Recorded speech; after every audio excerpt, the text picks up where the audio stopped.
The following video contains language that may be inappropriate for young viewers. Viewer discretion is strongly advised. Welcome to Behind the Bars, where we bring the unseen and the unheard stories from the depths of the prison system to the forefront.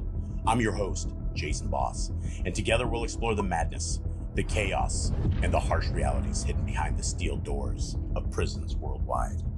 From the local jailhouse to death row across the world, we'll show you the isolation, the seclusion, and the decades spent enduring unimaginable conditions. These are the stories of survival, struggle, and humanity in places most of us will never see. We're here to shine a light on what society often forgets, the voices of the incarcerated. Each story is real, each voice is authentic, and every moment reveals the raw, unfiltered truth of life behind the bars. Join me for a journey like no other, a journey into the darkness, the truth, and the resilience of the human spirit. This is Behind the Bars, real life, real stories. Ladies and gentlemen, friends and family, I can't thank you guys enough for being a part of this podcast. This is Behind the Bars. I am your host, Jason Boss, and I have with me a very good friend, a very exciting story, and a brother who has been incarcerated for over 25 years. Without further ado, let me introduce to you Charles Mamou Jr. Chucky, how you doing, brother? I'm doing okay, bro. How about yourself? I'm alive, man. I'm alive. I'm kicking out here in the sticks. And how's your day? How's everything going with you? Today was a difficult day, I guess, because there's no movement, no rec, no showers, nothing like that. And I just got pumped. I was glad when the phones came on. I would have called you earlier as soon as it came on, but whenever I get stressed out, I have to take a bird bath. And I know a lot of people out there like, what the hell is a bird bath? Well, a bird bath is just you taking a quasi shower in your sink. Yeah. And that's the only thing that calms my nerves, man. So I'm late. All right, man. Well, let's get on this. Let's take some stress off and see if we can get some stories telling here. Now, the last place that we left off, and everybody, you guys really, really need to hear podcast number 4. This is podcast number 5 on this incredible series. In the description below, in the description below is the way to contact Charles. There's 2 different ways. There's snail mail and there's also Securus. And we're hoping that you guys will support this guy, not just on writing, but there's multiple ways that we can support him, and we need to get our voices heard, because I believe without a shadow of a doubt that this brother has been framed, that he was railroaded, and I don't know what podcast we're actually going to make it to where we actually tell this story, but it is something that I believe enough in this brother that I am putting all the resources and everything that I have into getting these stories out to you all. So my brother, take me through the time after the heist and where are we at? Okay, let me add a little clarity, because I'm thinking about this after we ended yesterday, and this is going to be significant later on. But when I offered Terrence Dotson a choice of a kilo of cocaine or $5,000 cash, he took the money. Now, of course, he would have took a kilo of cocaine, and he would have made 10 times as much. But he didn't, because, again, like I said yesterday, he wasn't a dealer. But the problem and the friction between he and I came in when his sister got out of jail. Stephanie is his sister. She's the one that got busted going to Mississippi. She was actually trying to go to New York, but the Greyhound bus got pulled over in Mississippi. She had 100 pounds of marijuana. And so she gets out. And when she gets out, the guy that we pulled the heist on, he tracked her down to her apartment, and a couple of him and his goons shot up the apartment, right? Shot it up, and she had, at the time, 1, 2, 3, she had 3 children that was underage. And, of course, I didn't predict that was going to happen. But, when you're engaged in your own mess, you don't think about consequences of other people. But she had to move. when she moved, she went talk to her brother, like, what the hell going on? He filled in what happened. And so she was telling him that I had robbed him too because his dumb ass should have got more out of the deal. And so that's where our friction came in, because it wasn't like I gave him an option. I told him what he was going to get. He agreed to it. I just offered him cash money right then and there because he wanted to go to shopping in the mall. So I want to add that to clarity, because when Terrence Dodson falsely testifies against me, you'll understand more of how that situation occurred. Mm-hmm. Okay. Clear. Okay. So after that situation happened, I remember yesterday I was leaving off where it was more drama, bro. I mean, childhood friends who I was using to sell the drugs, who was working for me, started coming up short on the money because they felt like we were cool and I didn't care or I didn't need it or whatever. And that caused friction, right? So I ended up getting rid of all of my so-called friends and start doing the solo thing. I didn't hang out with the homies no more. It was just strictly business. Either you got my money, you don't. If you don't have it, then you can't get nothing else. And but what also drew me away from that was this. I realized at some point, right before all hell broke loose, that I wasn't a drug dealer. I realized I wasn't a drug dealer anymore, right? Mm-hmm. This little conundrum where I want the lifestyle, I want the fame that comes with it. I just didn't want that also came with exchanging and buying drugs. And so, yeah, you know, that I was going to do a drug deal in Carencro, Louisiana. Hold on, I just broke up. Hang tight. You back? Oh, we back. Oh, there you go. Okay, you doing a drug deal? So, yeah, in a small town called Carencro, Louisiana, they had some guys there that who was buying heavy. I mean, they were some good dudes. But this particular night, one of them tried to set me up. I didn't know this at the time, so they wanted 18 ounces of cocaine. I told them, okay, I'll bring it. He told me he was going to meet me at the club. But for whatever reason, I didn't want to go in my car. So I asked another guy to bring me. He was riding around, you know, riding around getting drunk or riding around getting high. It's like the normal thing. So he already had 3 guys that he was riding with. So he was like, I said, look, hey, you bring me Carencro, I'm going to do this deal, yada, yada, yada. And he says, okay, cool. So I jump in the passenger seat, and we go to Carencro. But when we get to the club, nobody's there. We'll make a few blocks, and then I noticed an unmarked car. In Carencro, they had a that was like an FBI agent named Iceman. So they start following us. So I tell the guy, look, I have a lady friend that lives around here. Just drop me off here, and I'm gonna get her to bring me back to Sunset.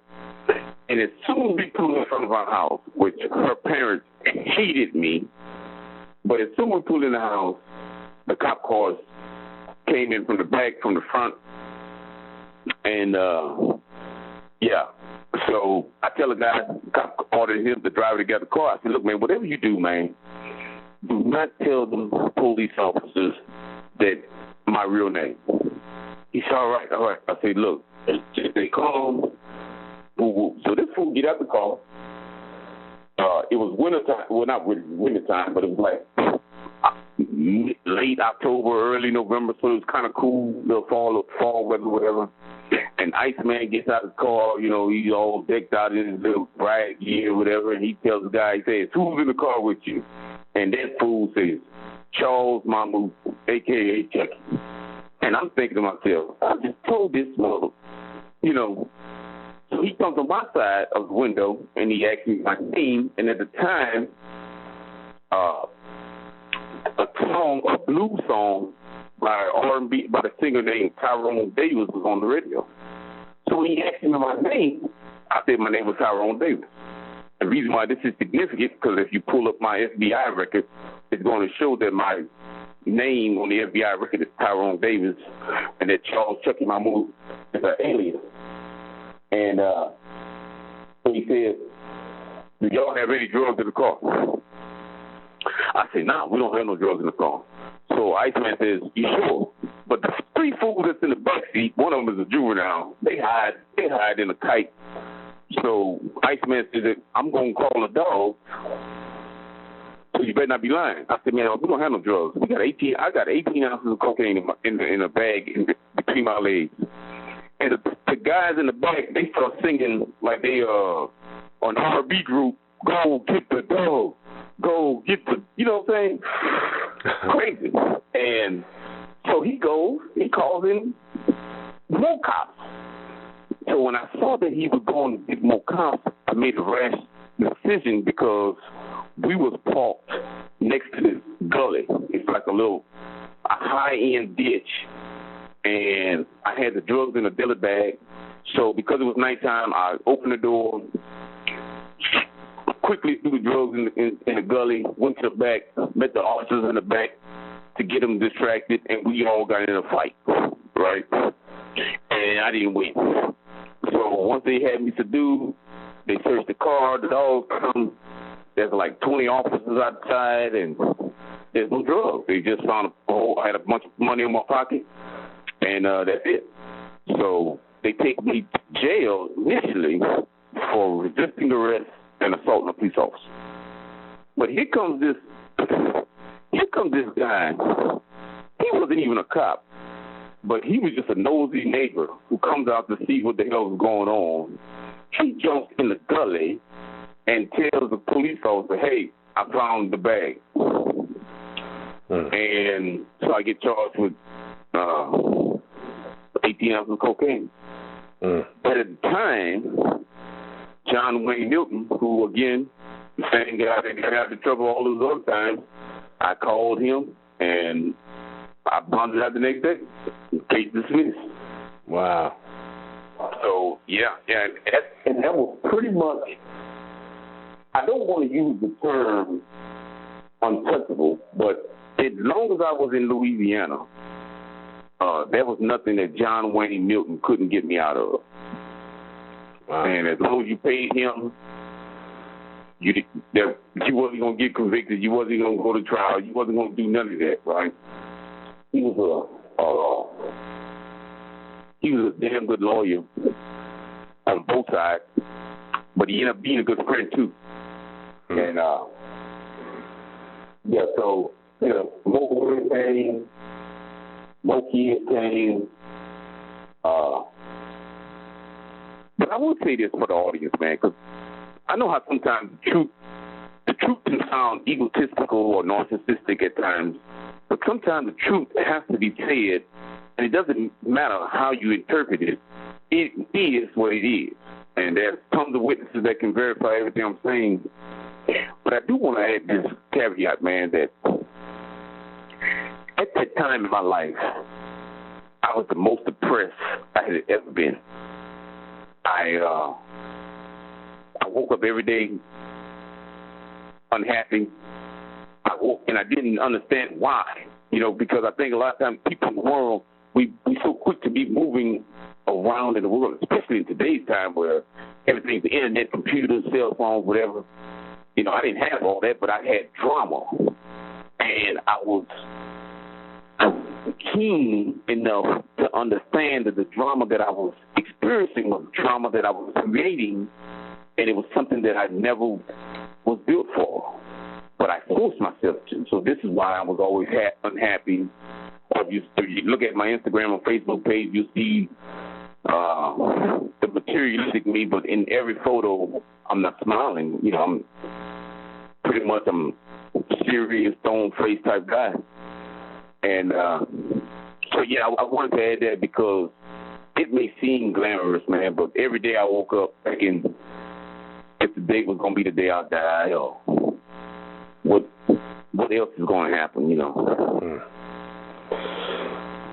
Wild. Okay, so you get out of jail, and where's next? Where and how old are you when you went to jail for that last little bit? 22. Around 22. Okay, 22. Around 22. Okay. Around that age, around there. All right. So, what happens after this? Pretty much the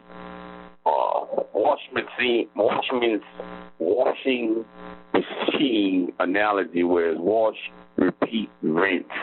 Nothing major happened. You know, there was a couple of shootouts. Yeah, there was a couple of car wrecks. Car accidents where I heard a state trooper. I actually flew off the highway because I was speeding one night and I didn't see this curve because it was a road I wasn't unfamiliar with. And when I saw it, because I was drinking too, and when I saw the curve, it was too late, so I ended up flying off the curve, off the street. And you know, they have these concrete, brick. It was a brick mailbox, but it was one of these huge big mailboxes. And I was in a rough off from Enterprise, and I actually hit that head off.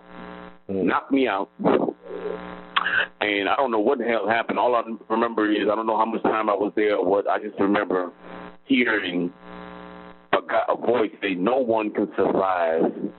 The engine was actually sitting a few inches from my lap. I had enough wiggle room to open the door and crawl out of there because as soon as I heard, which was a state trooper, as soon as the state trooper told somebody else no one could have survived that car crash, I crawled out. I woke up, crawled out, I came out in the people yard. The police officer drew the weapons down. I raised my hands up. They asked me if I was hurt. I'm bleeding all over the place. My head busted in 2 different spots. They asked me what happened, and instead of me taking responsibility for being drunk and driving recklessly, I said, yeah, some white guys with a Dukes of Hazzard Confederate flag ran me off the road. And that's how I ended up getting out of that situation, which was a lie. No one ran me off the road. But I suppose you could say that was the reverse racism right there, huh? That worked. yeah, it worked. And so, yeah, man, it was just every day, man, was just something so crestfallen. It just was sad. Looking back, bro, I'm going to say it was a sad existence, you know. And but I suppose we could move this on because nothing more happened from the time that I'm telling you now until the time I got arrested, except this. A few months before I caught this case, I stopped selling drugs, right?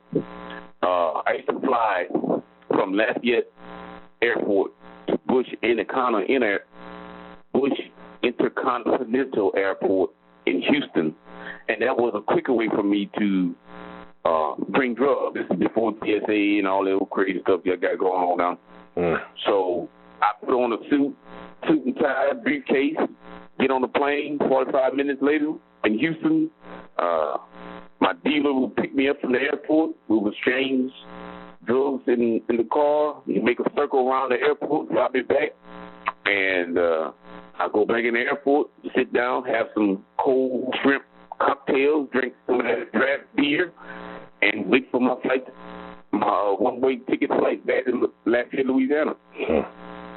And I did this so much that one time I was at home and I get this phone call. But I looked on the call ID and it didn't have a name, so when I answered, I said, yes. So the voice said, Charles Mamou Jr. And I'm like, no, he's not here, can I take a message?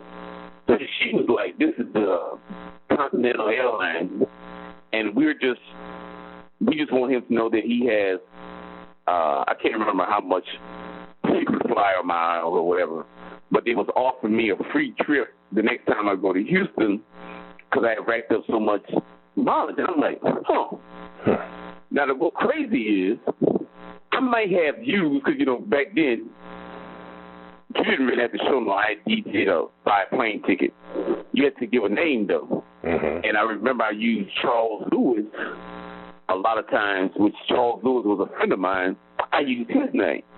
And I might have slipped up maybe one time here or used my own name, but it didn't add up that you would call me. And how the hell you knew my number? Because I never gave my number to my house. So that made me paranoid. I hung up the phone, and it was that moment of noticing that the unmarked cars would be parked outside my house. When I leave, they leave. So it was FBI that was having his own little surveillance on me, whatever. Because the noise was that I was bigger than what I was, right? And it was. I mean, I didn't do anything to squash the rumors. So when people say I had $6,000 in my when I knew I had $5,000 in my pocket, and somebody said, "Man, I saw that boy pull out $50,000 in his pocket and put it all in the mall," I didn't interject that. I just let those rules build, and eventually I'm in a lot of trouble that I didn't realize, right? Wow. So they were onto you. I mean, you were like really close to getting nailed. Right. Crazy. Okay. Yeah, I had 22 felonies. So you had what? I was arrested 22 times for 22 felonies. Oh. If you pull up my FBI record, I had 22 felonies. Wow. Everything from grand arson to several drug busts, and I never did time for any of it because of John Wayne Miller. Wow. Yeah.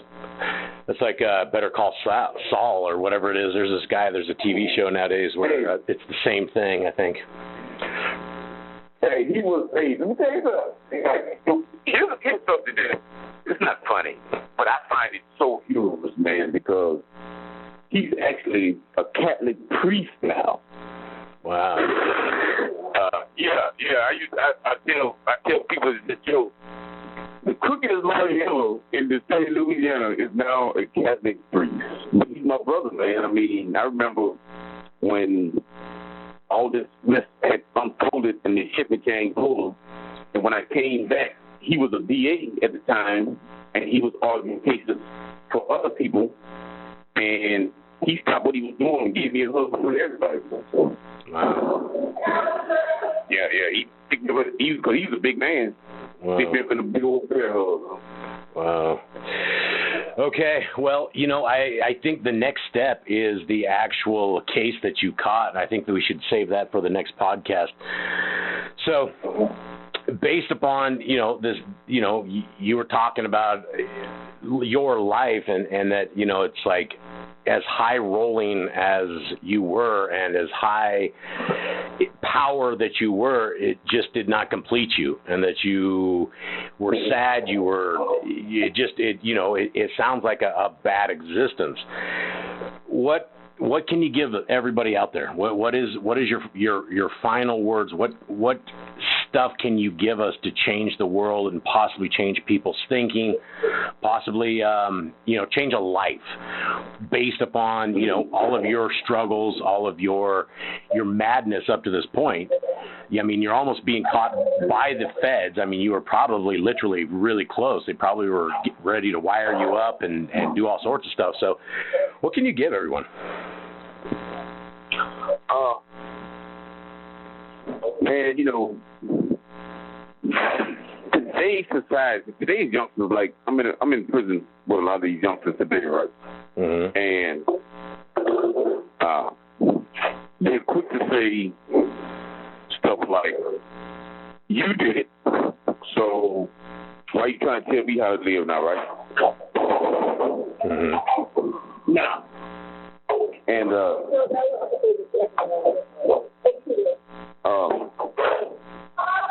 so I would just like to tell people, man,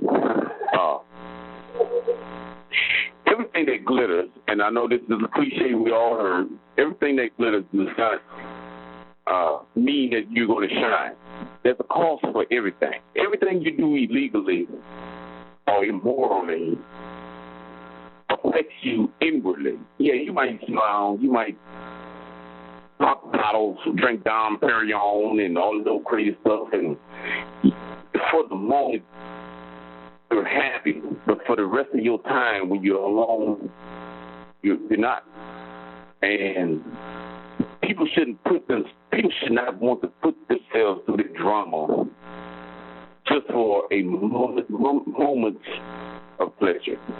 You know, you look at Hollywood today, bro, and you see all these people who on TV screens. I'm not saying all of them, but the vast majority, they're depressed, they come pills, and the reason why, it's not because they like getting high, it's just they're trying to cope.